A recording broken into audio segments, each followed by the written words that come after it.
Well, I'm super excited to get to visit with you today about the Tom Dorrance More Than a Horseman book. I think it's such an incredible resource, and I'm so tickled that we get to visit with you about it.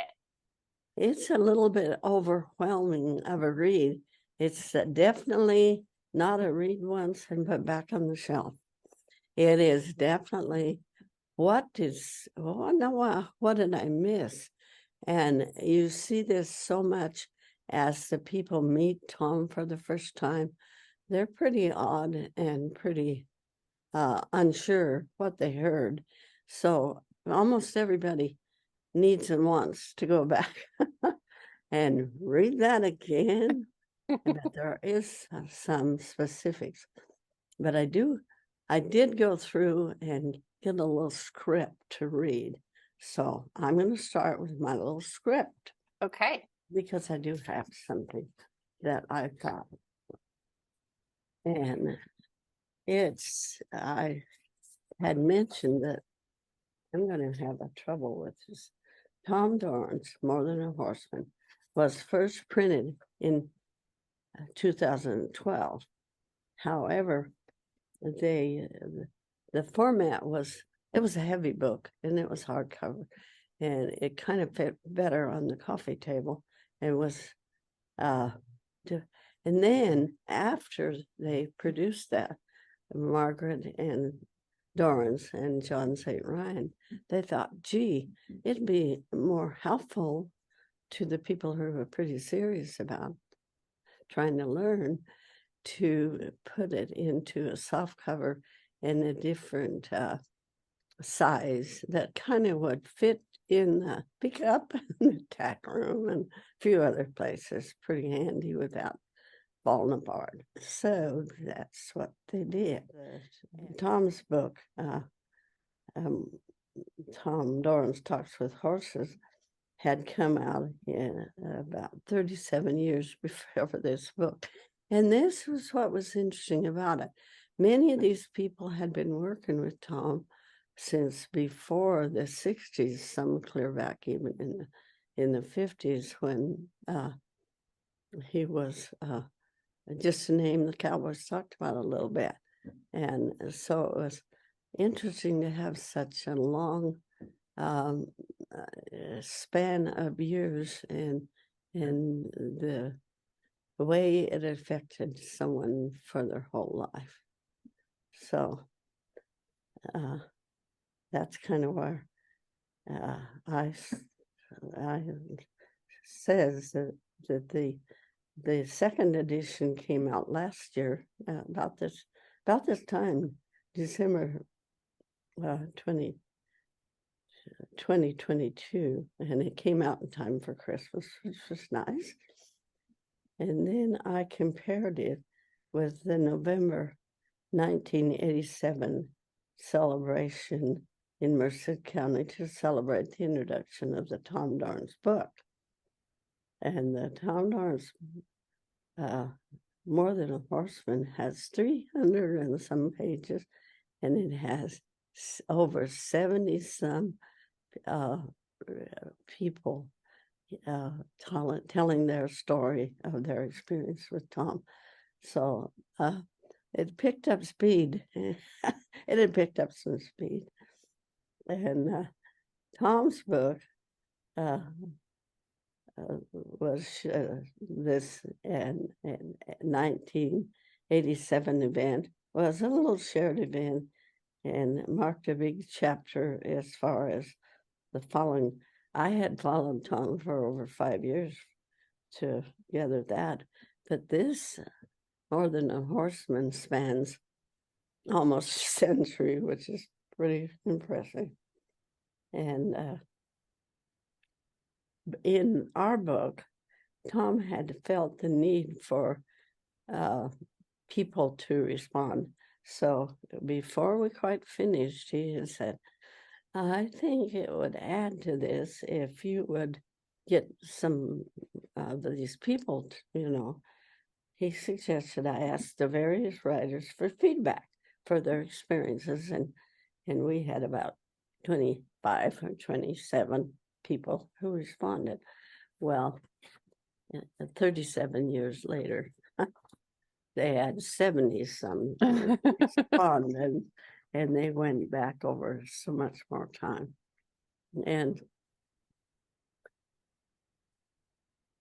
Tom's earliest years, and some of these people that came and responded in this More Than a Horseman had known him in his very first years and were there in the last months of his life, which that was a large area. And then Tom's introduction was Larry May, and he explains how his work with the horse, of course, his first experience had been the rodeo, and then after that, part of his life had finished. He had worked with cutting horses, but he had never been introduced to the type of thing that Tom was doing until about the mid-'80s. He says he went to a clinic in, I think he said, Arizona, and it opened him up for a new way, his way he expressed it, that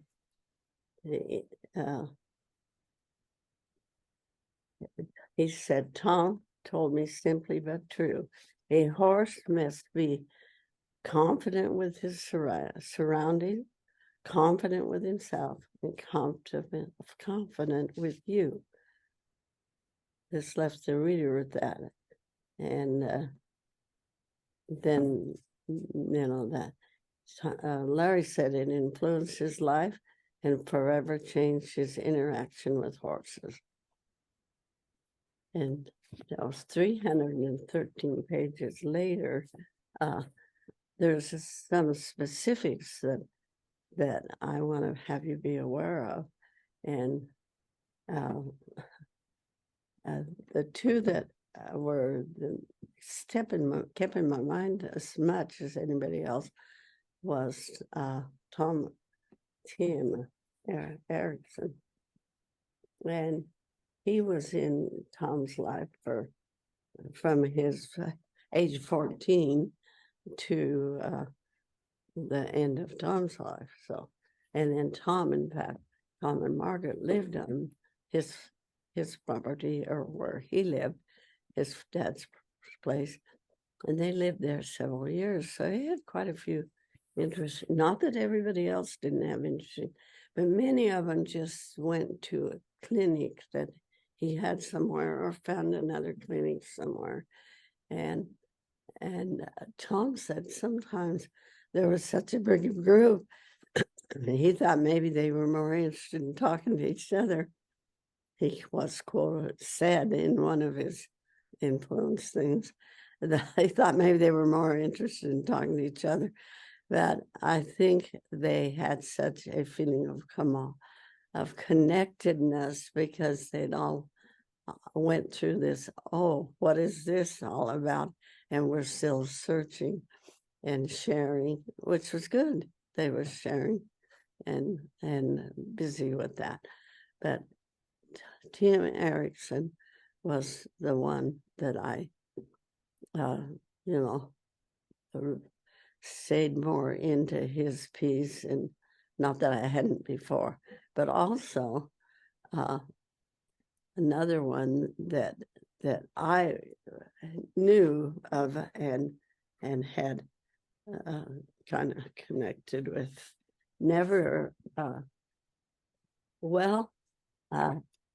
after I had worked with Tom's book, and the years ago, and it was self-published, interesting enough, and then in the early 90s, a little bleep about Tom had made it on the front of the New York Times, and I thought, well, that's pretty neat. So the tail can wag the dog. Wow, takes a long time.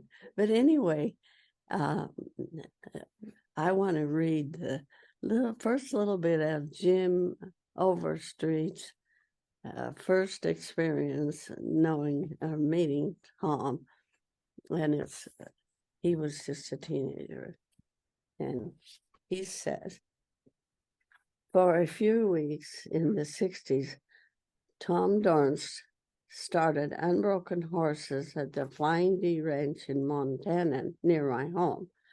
Tom was already in his mid-50s then, but what he did there is still legendary.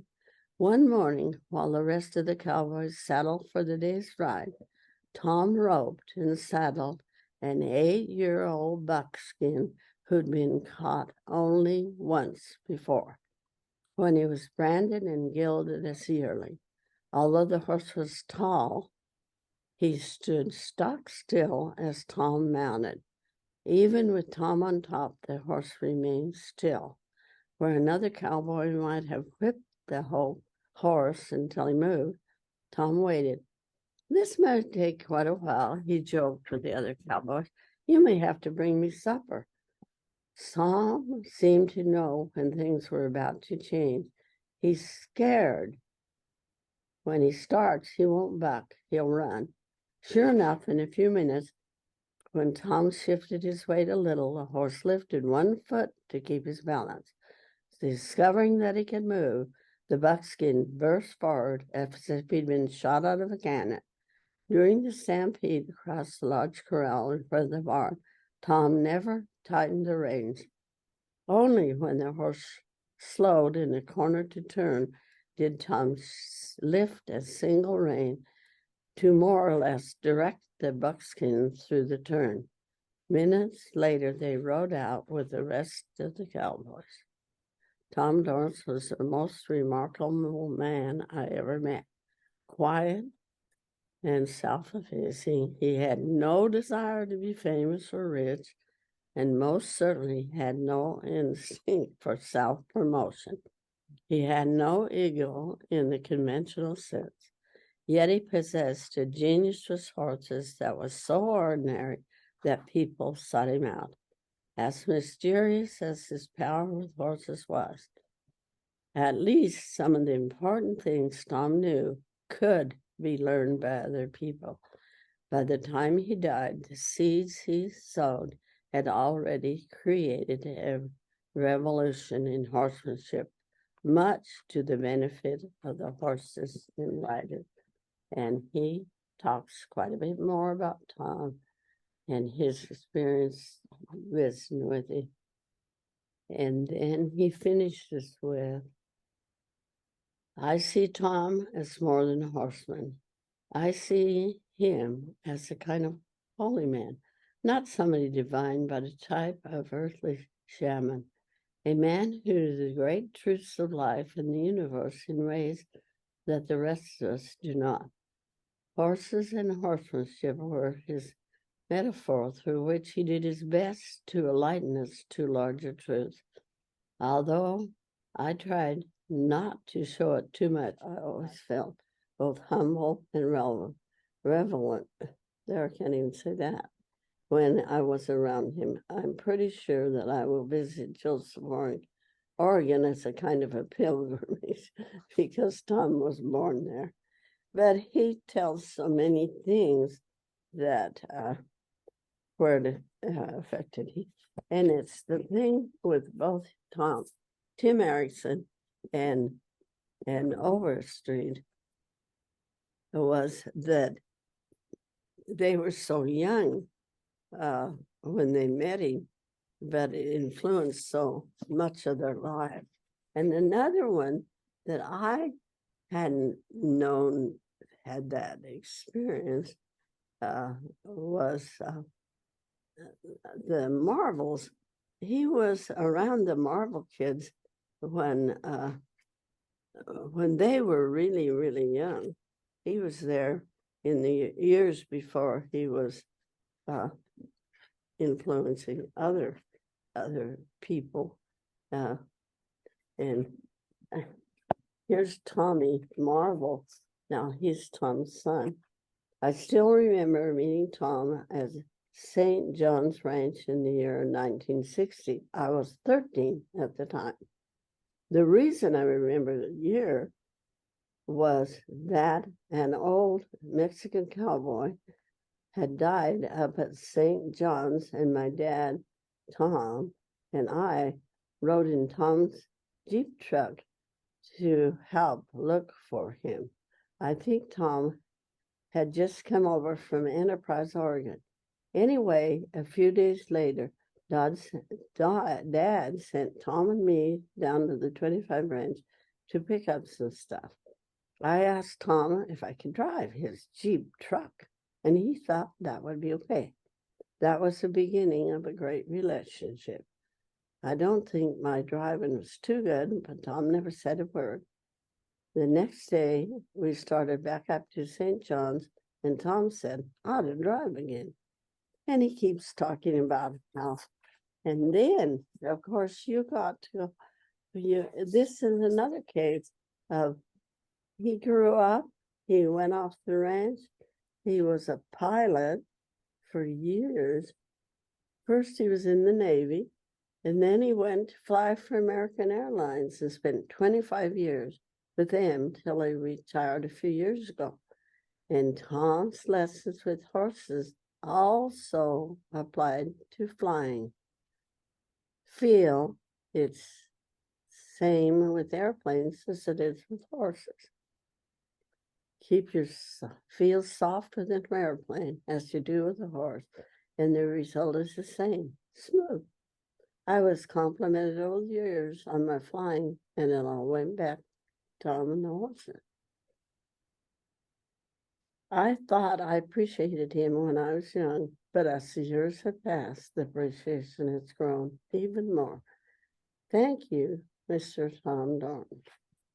But I've enjoyed as much of realizing how in depth this experience has been with these really just barely teen young people, and how it's influenced their life for an interesting goal.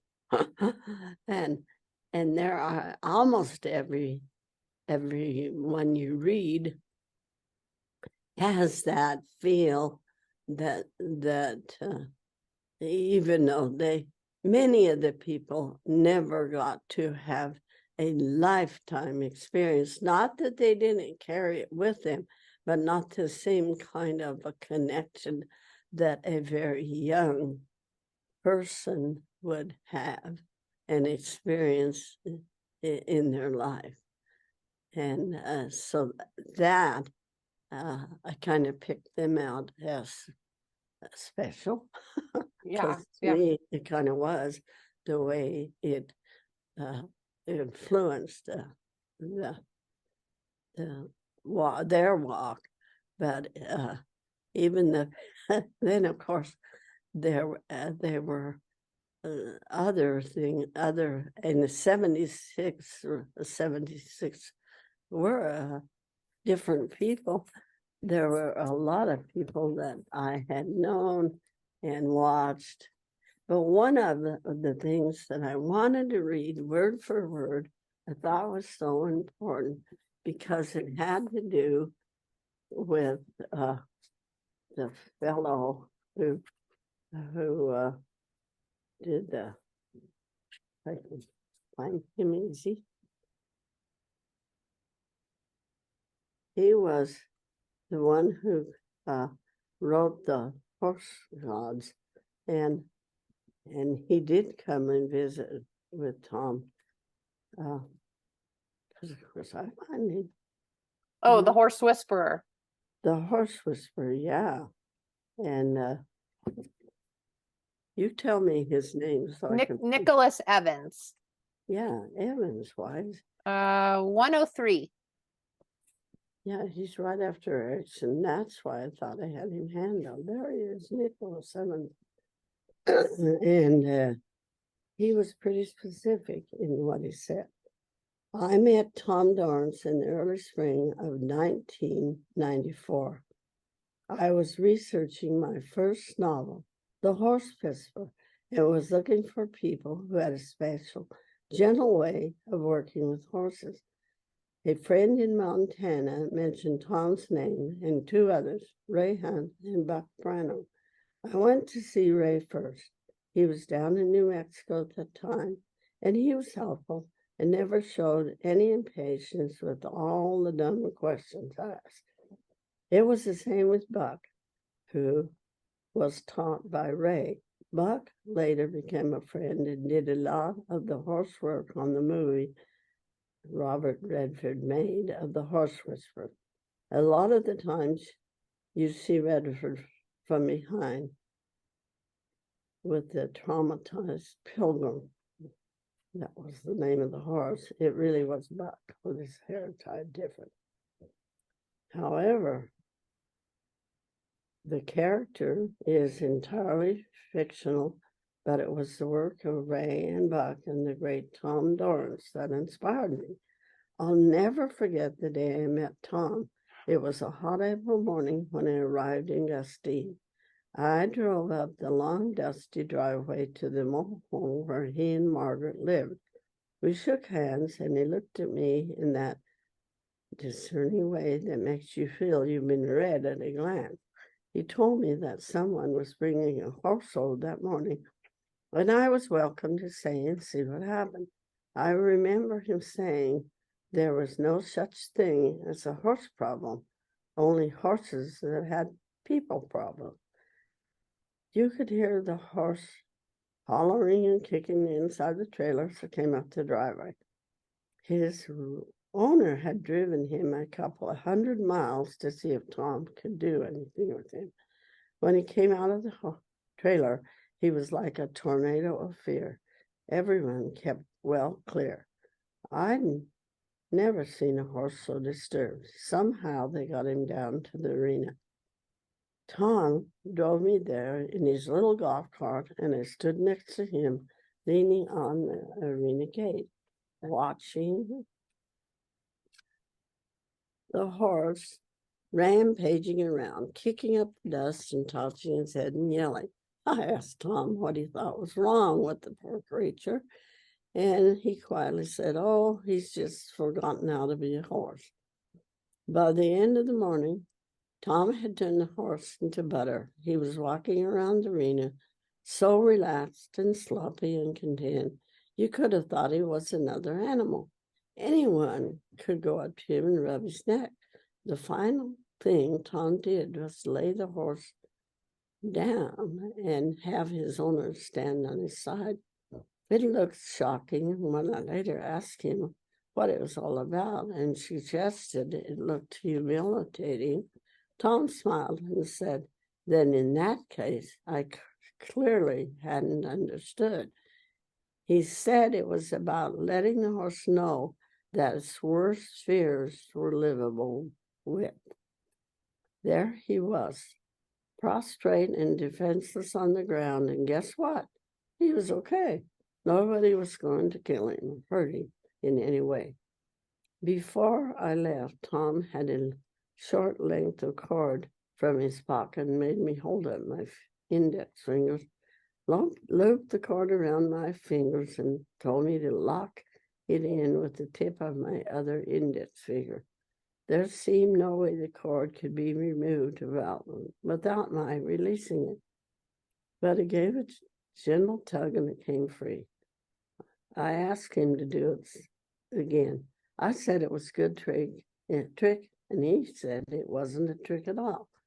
It was simply about watching and seeing and understanding.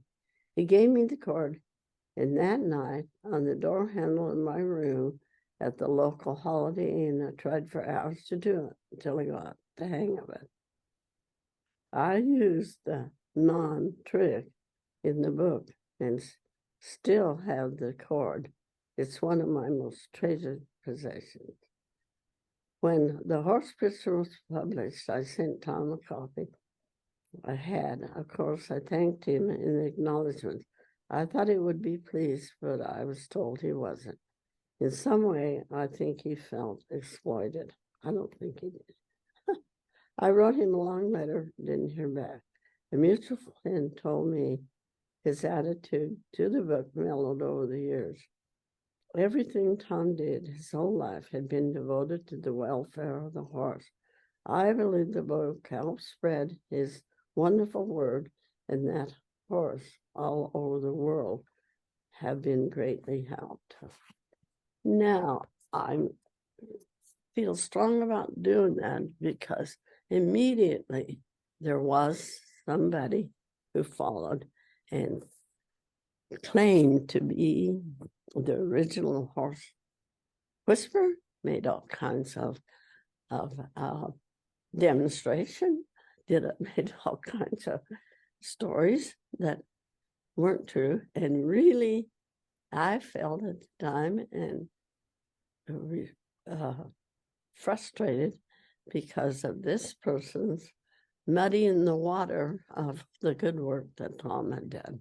And I've always felt really, really strong about that, and disappointed that people believed that showman and missed the horseman of Tom. Yeah.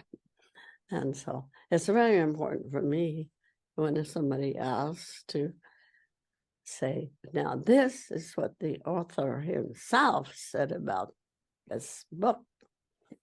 And that's the truth. And I felt real strong about being able to tell that to anybody who's listening. Yeah, and now we've heard it, and it's in print. And it's in print that's how he felt, that was his inspiration for the original book. Not the person who claimed to be. No. And I've even had people stand in my book booth and argue with me that, not that I argued, once the subject came up, I was somewhere else. However, but so many of the, so much of the material that I read, going back through this, was the different people and how they almost every one of them ended their stories with the help they got from Tom and the years they spent following it. And another extremely interesting one to me was not that they weren't all interesting, they're all interesting, but in the early years, and some of the things that I was able to observe Tom doing, I had used watching horses in a horse business there in the edge of Modesto, and watching these kids that were learning as they were growing up. And so it was really amazing. And when one of the special ones that I felt was especially interesting was the Julie.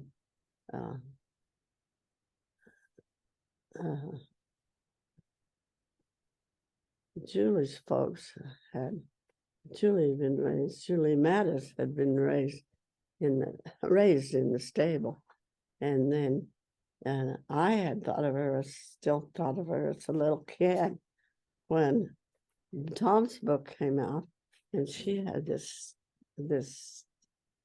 interview, and her story was a true story about a horse that she'd rescued. Actually, she said she had in the late 80s,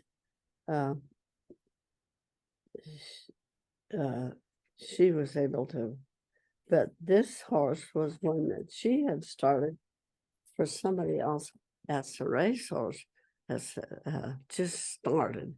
when he was young. And then one day she gets this phone call that she called this horse one Stick, Stick. And she, one afternoon, she received a call that the horse could not handle the racetrack mentality and was headed for the slaughterhouse. If I wanted him, I better go to the track and pick him up. After racing down to Stockton Racetrack to purchase him before the kill virus bought him, I came home with a horse, now known as Stick, for $500. After bringing him home, I could tell that he was mentally broken, and he had sores on his hips and hide missing from his fighting the starting gates in the stall. He would tear the stall apart to get out. And then she goes on with the hours she spent on him and Tom helping. She called Tom. Of course, she had known Tom when she was, I guess, when he started helping her mom there, Joyce. She probably was, I don't remember her as being much more than 8, but I could be wrong. She wasn't very old. She was tiny, and she wasn't a very big girl. But then Tom came, but she still couldn't, even after she started showing him in A-rated shows, they'd arrive at the show, and if she put him on the floor, he'd tear the stall apart and wouldn't be. And so she had to just live with him, and sometimes she just had to take on her entry. But that's about the time she realized Tom to help. And he said, well, I think he should lay him down. And she, even when she was participating with him on jumping, and she was kind of like Ray had been with his horse Honda out behind the barn, laying him down kind of thing. And another thing that Tom helped her with was she had done everything with all of her horses when she was young from the left, like most everybody else did. And he said, no, we got to go right. And we got to teach him. He's got both sides. And she felt that was a big influence in her participation, because often, and especially she talks about being entered in a contest that was where he was challenged. I was at a show where I entered a high jump class, where after each horse jumped clean, the highs would be raised. Everyone in the class was taking the jump by making a sharp left turn. That was what they knew best before making it a very difficult jump. Stick and I, with Tom in my head saying, go right, would take the jump by making a big right turn. There was more room in the arena to go right than left, which in turn made the jump easier. The others were wearing their horses down by asking a difficult turn and approaching the jump very unbalanced. Stick and I, thanks to Tom, continued to jump off of a right turn, and it was smooth and effortless for him because it was now as well balanced to the right as he was to the left. We ended up winning the competition, jumping 5 feet 7 inches. It was during the award ceremony where we were in line in the arena that I pulled my saddle off and reached down to touch Stick's leg. He laid down on his horn to relax. A person can sometimes work too hard at something. This was another simple but very important lesson. Go right. Anyway, that particular horse really was saved from the slaughterhouse. She kept him the rest of his life. But I thought that was extremely interesting. One thing I wanted to visit about a little bit comes from your piece that you wrote, Millie. And I'm going to quote from what you said. I believe the closer and more direct the information source, the less chance for the ideas to become distorted or diluted. And I think that's part of what makes this collection of stories so incredible, is it is people who had that firsthand time with Tom, as opposed to, now so much time has passed, it's second and third hand information. I do believe that's important because sometimes, like the man who said when he, the Evan, when he laid the horse down, he thought, oh, that's a bruise. Instead of knowing further into it, it was the total opposite. That the horse could get the idea from that. Oh, I'm okay. I don't have to run from the. They were a prey animal, but he didn't have to feel that extreme. That was natural for him to have had when he went through the experience, and it was pleasant, kind of okay, like scratching, and I think that is important. And the long time that the span of, like I say, practically a century that people stayed in his life and were influenced by it was extremely interesting. And even this Tommy Marvel, who compared it with his flying career, and many of them, as you, that is the picture you get is deeper than the horse, and it is influenced so much of their life. That is pretty, and so I don't think you would read the book and not pick it up again to say, what did they say?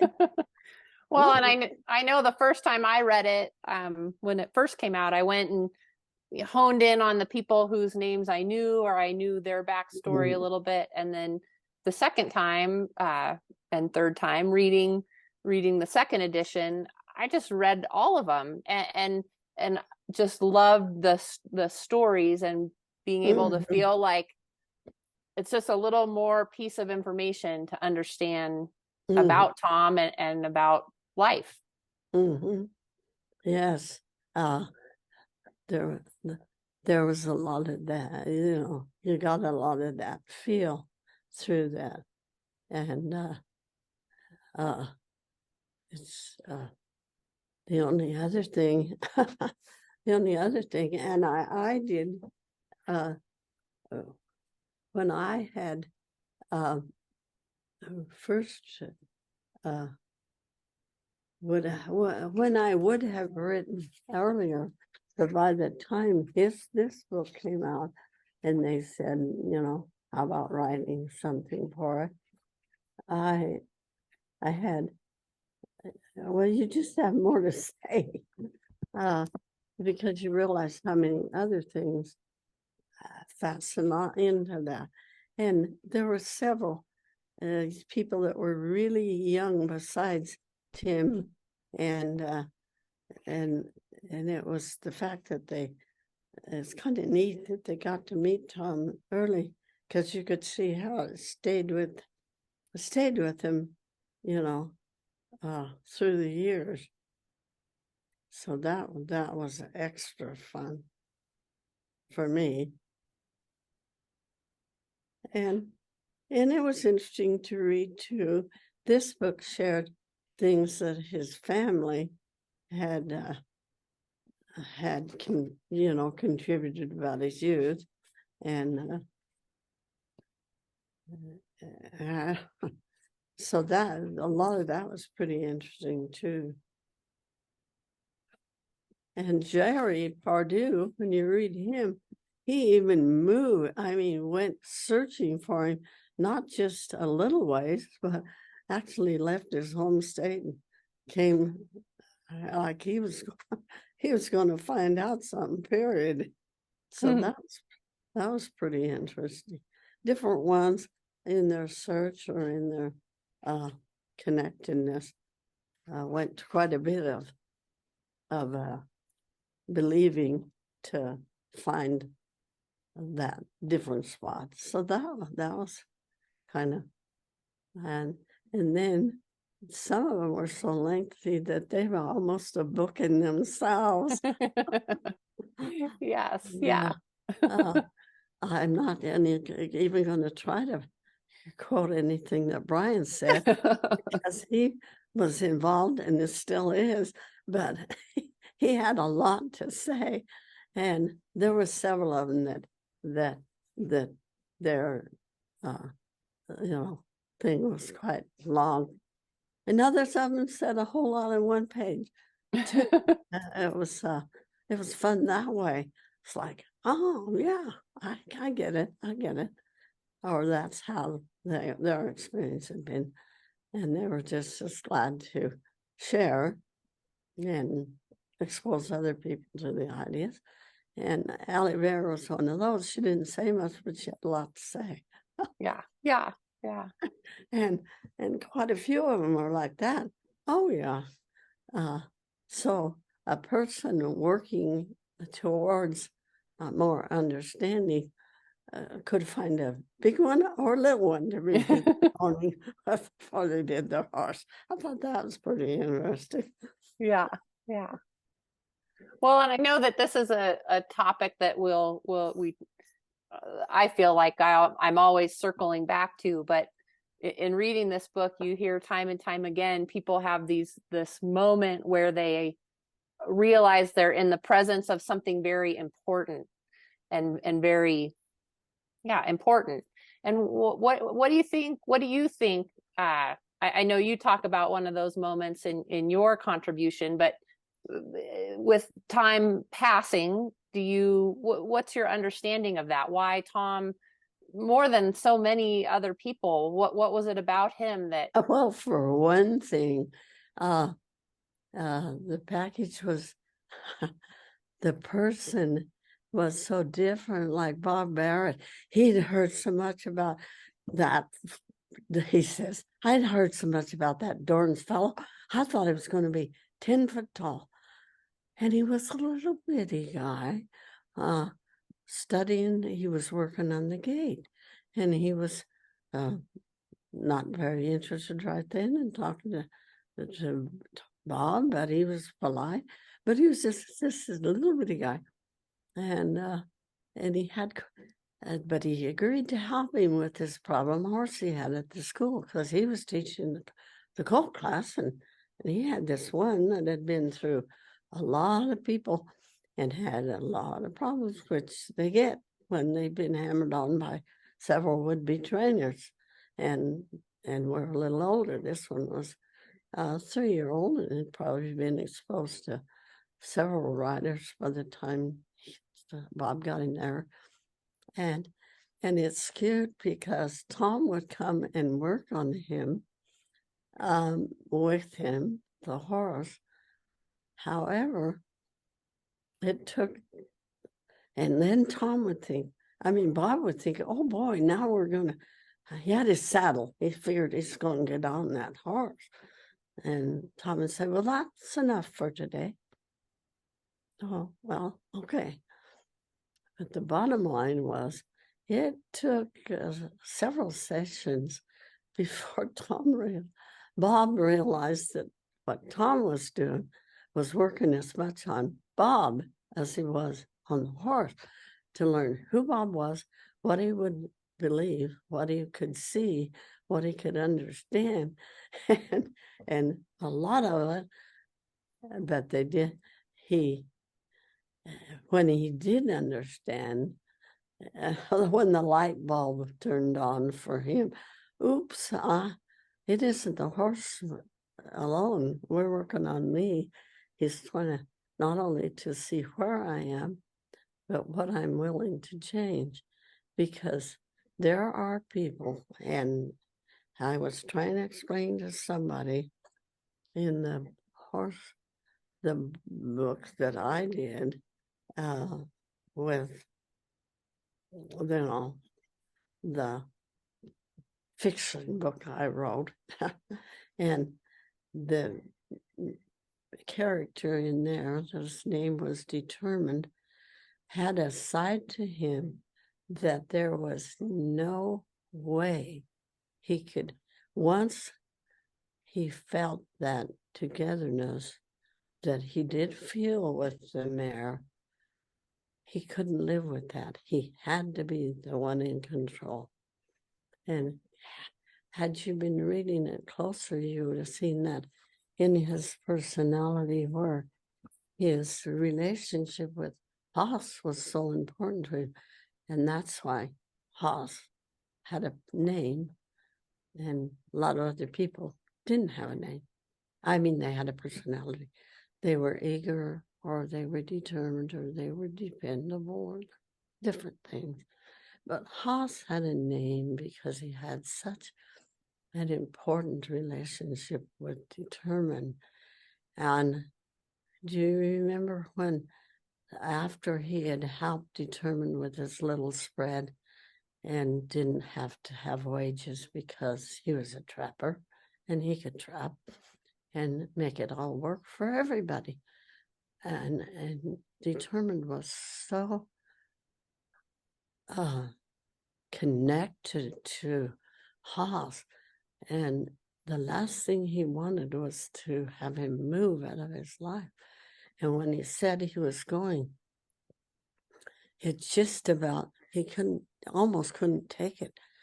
But after Haas came back into his life after the fire and did so much to keep Determined's world solid, and then it was Determined who gave that time. He gave Haas he gave him the station wagon. He filled it full of everything, but he felt good letting him go. But the first time, it just about broke his heart, because he wasn't the person who made the decision. And it was the same thing with the horse. He absolutely had to stay. He could not ride that mare with that close a feeling, because he had to be the one in control. And there are people that will never get a Tom Dorrance connection because they cannot live to give that anything of themselves. They have to be in control all the time. And that's just the way it is. Some people are like that. Yeah. I think I've met a few of them. Yeah. And so they're not going to get this.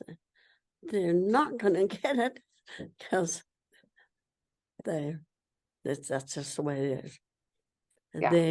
They can get part of a lot of the feel, a lot of a connection, but they're never going to get what Tom had, because it was a special, when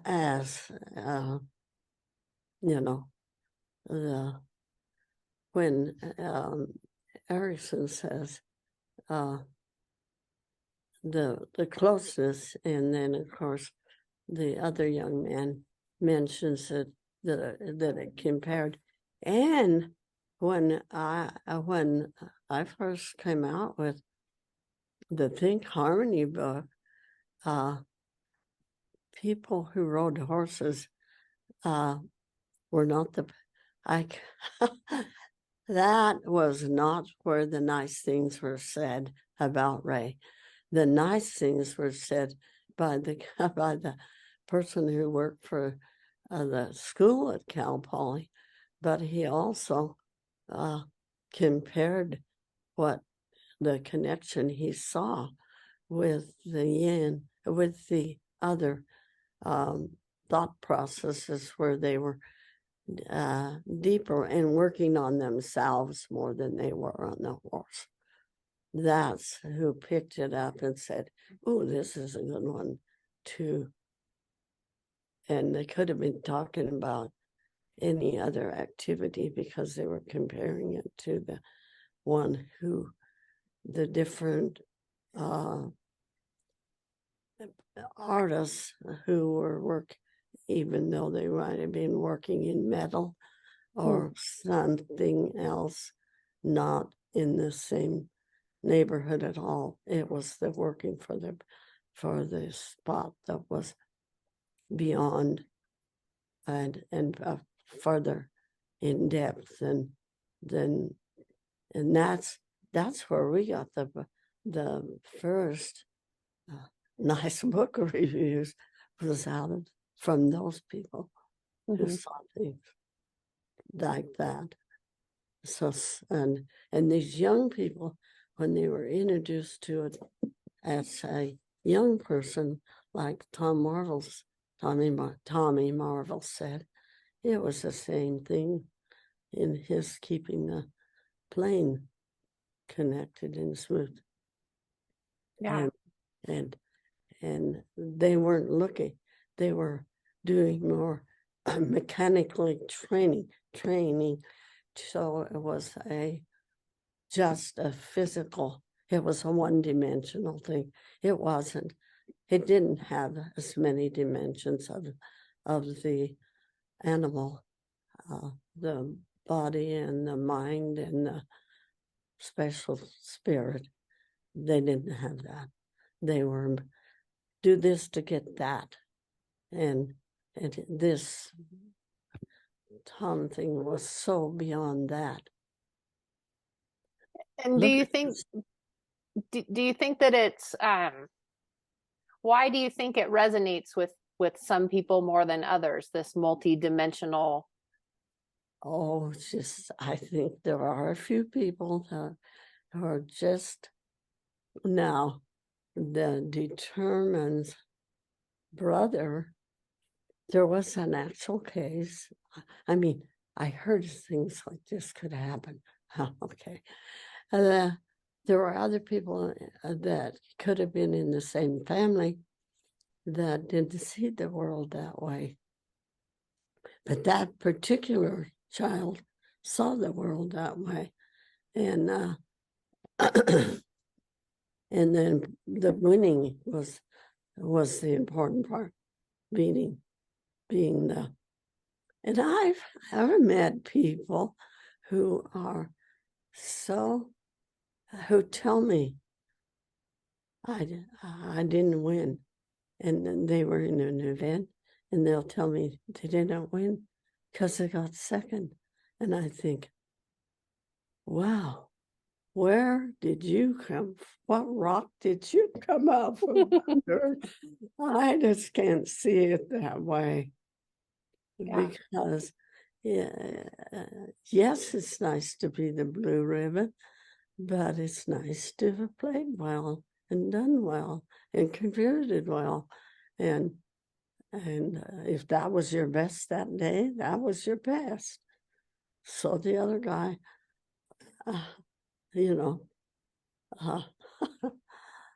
didn't make it. It's nice.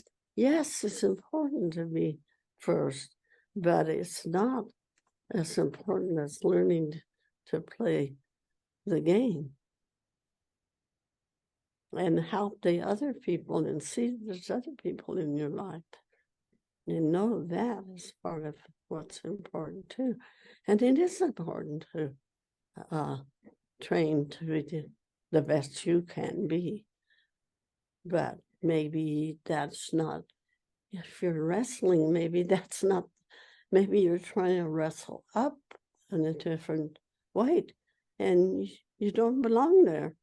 I mean, physically, but maybe mentally you can outthink this other wrestler, but in the long run, just participating is what's important, and doing your very best to use all all your ability, but you don't have to win everything.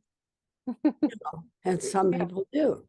They Yeah. cannot lose and feel good about themselves.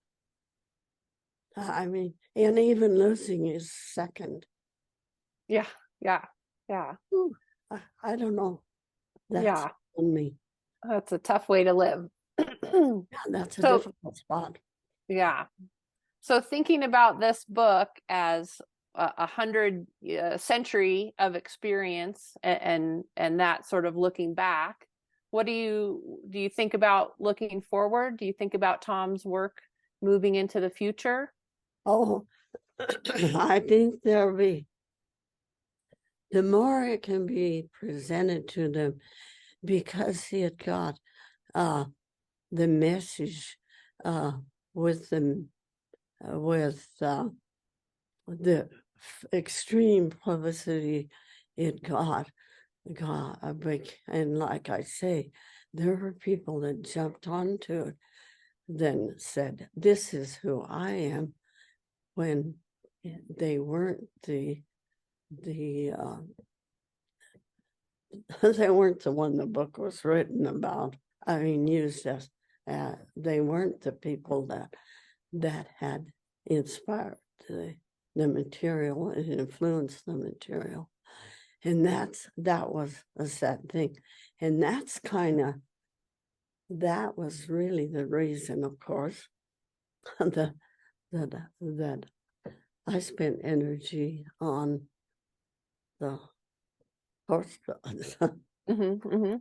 Because it was that time when it was becoming more and more diluted. I had worked pretty hard with Ray's and Tom's, and yet all of a sudden it was exploded, and while all it was being exploded, it was being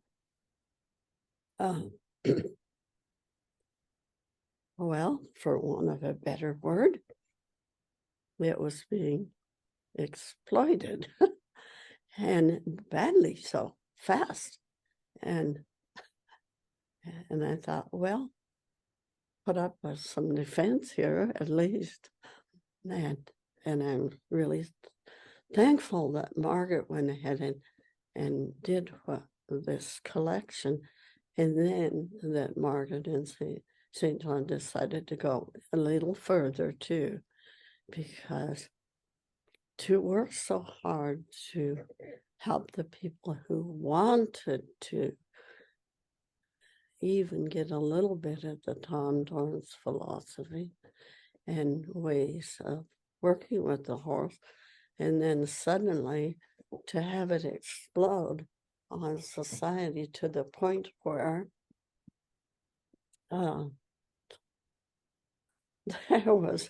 there were phony people who said, "I am the one the story was written about," and muddied the water with the things they were doing that was so not Tom Dorrance, not at all.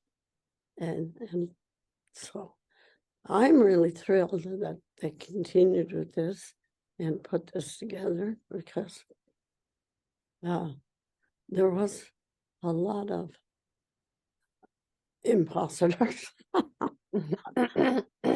Yeah. Really.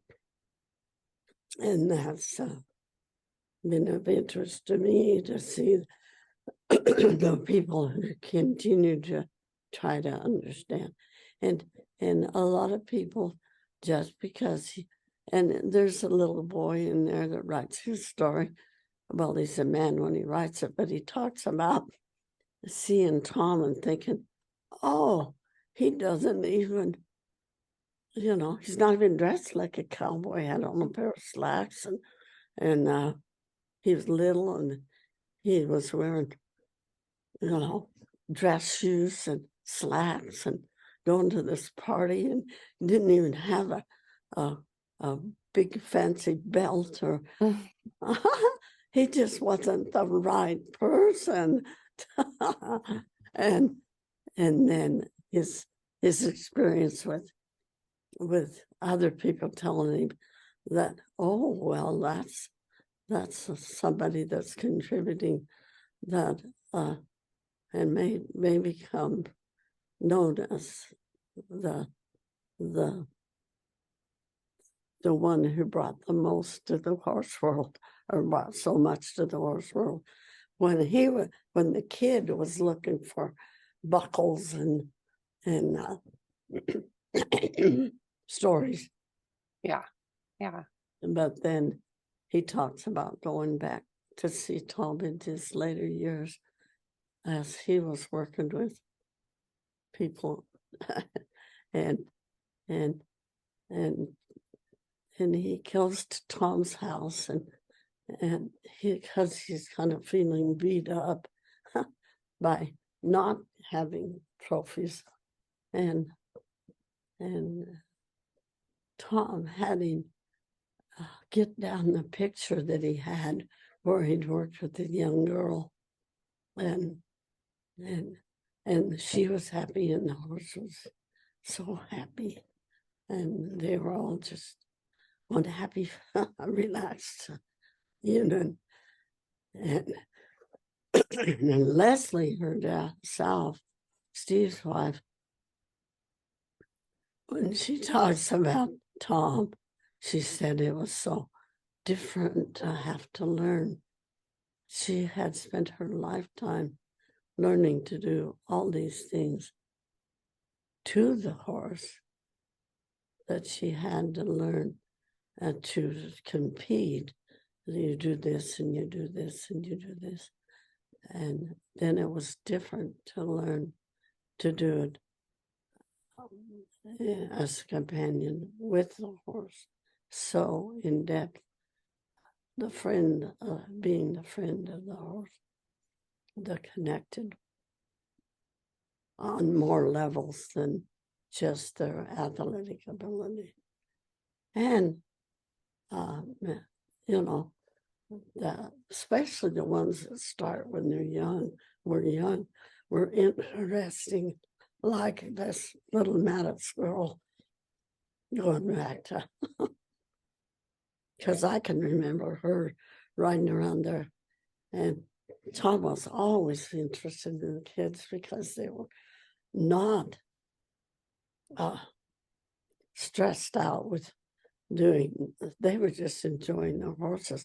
And so many of them, the horses were so enjoying them, and people couldn't see the value to that. Get in there and get them to whip it up. Whip it up. Get something going there where they all are uncomfortable. Oh yeah, that's something to work for. Anyway, and so many people were so much more interested in watching Ray in the years when he rode with the 36-inch tapaderos and could flap it on the butt and the nose at the same time. They thought that was pretty darn interesting. But when he learned to do the basic things that Tom was teaching him to have, when he could take a colt, literally, and work with it on the second day, he could put it in the trailer and go work the cattle and work and not get in the way of anybody. He just had to take more horses. Because sometimes you had to take out your bridle horse for what they were going to do. But you could ride those horses after he'd worked with Tom. You could ride that horse on the second day and be on the guy's payroll because you were not in the way. You were doing what you needed to do. And if you needed a more advanced horse for cutting out the herd or something, but moving, and he could keep up on the little snuffle bit horse, because they're young and there's only so much. They're still babies. Mm-hmm. Till Well, so it takes more of them. yeah, yeah. Well, and I think that's part, I mean, unless I think now people haven't seen that kind of ability of a young horse to be able to go and do a job. So the relationship is about going and doing a job together, and Mhm. and having that ability to work, as opposed to just having the connection for connection's sake. Mhm. And so, I'm not sure that unless you've seen ranch work like that, that you can appreciate what that's all about. No, no, there's no way they can make a connection. That, and in fact, in the last few years, I met a man who is very close to his horse, and probably could compete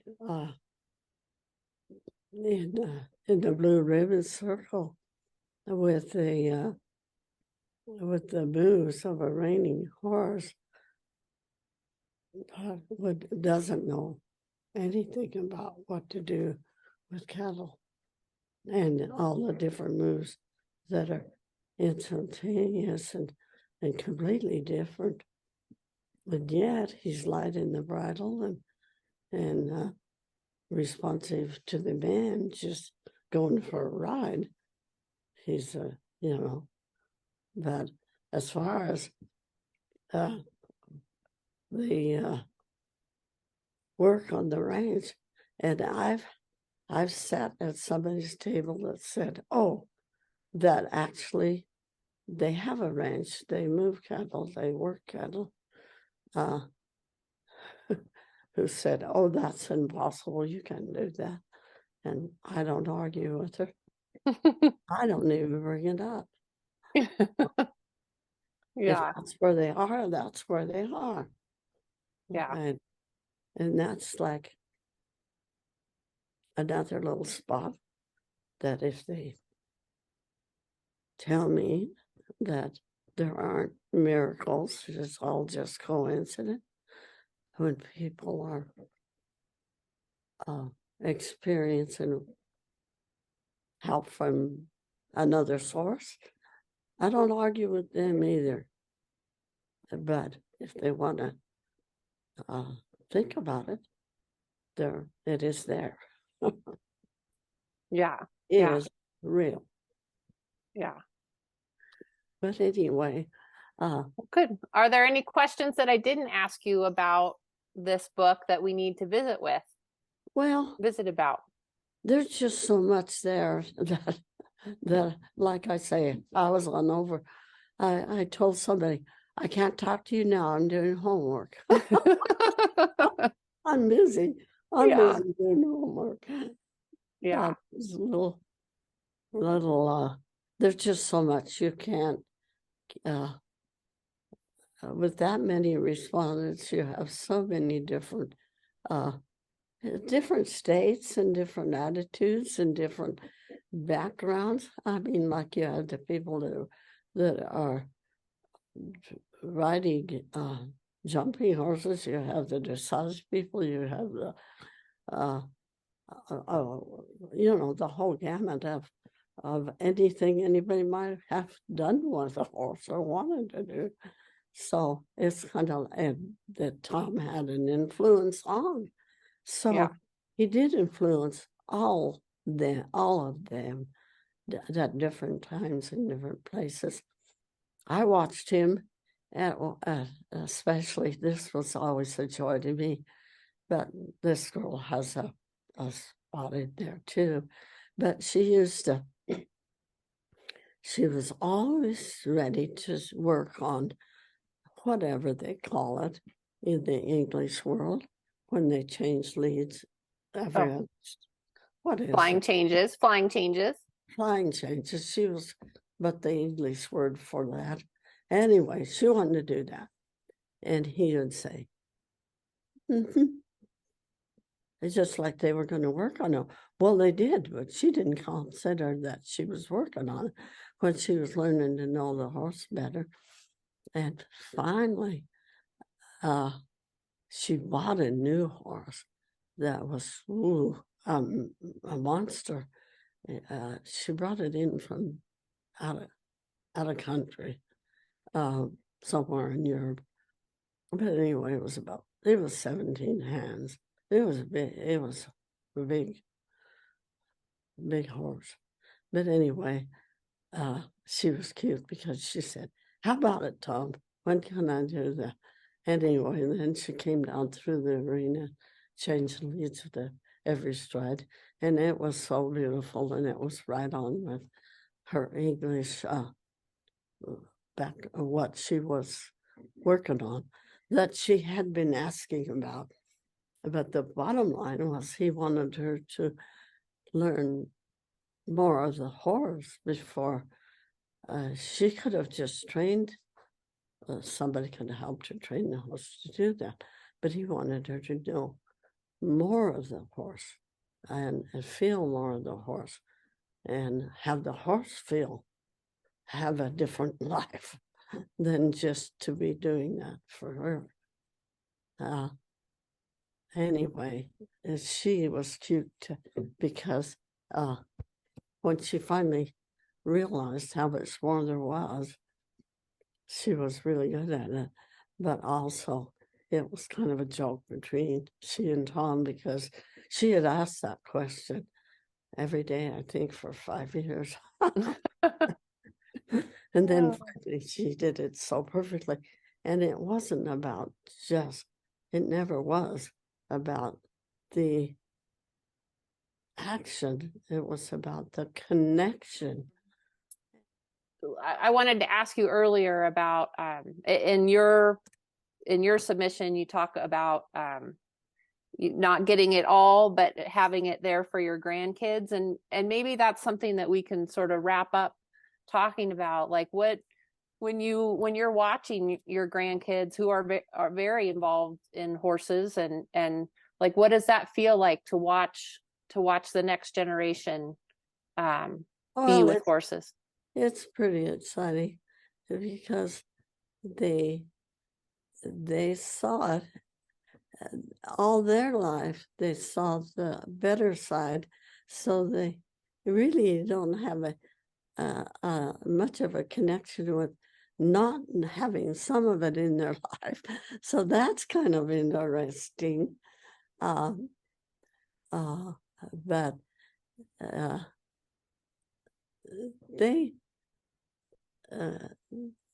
they're getting it, some of it, but how much, it's the same thing. You don't know if they're going to stay in the world or go a little bit further into this place where Tom was. Yeah. And it's like I told him at the end, when, because he would test me, like he tested the horses, and he would finally get me to open my mouth. So we had those days, and I know that had I been not aware that he was so in depth involved, or tried to make a hero. There was a lady who wrote to me and said, it was nice I did Tom's book, but she thought I should have used other words.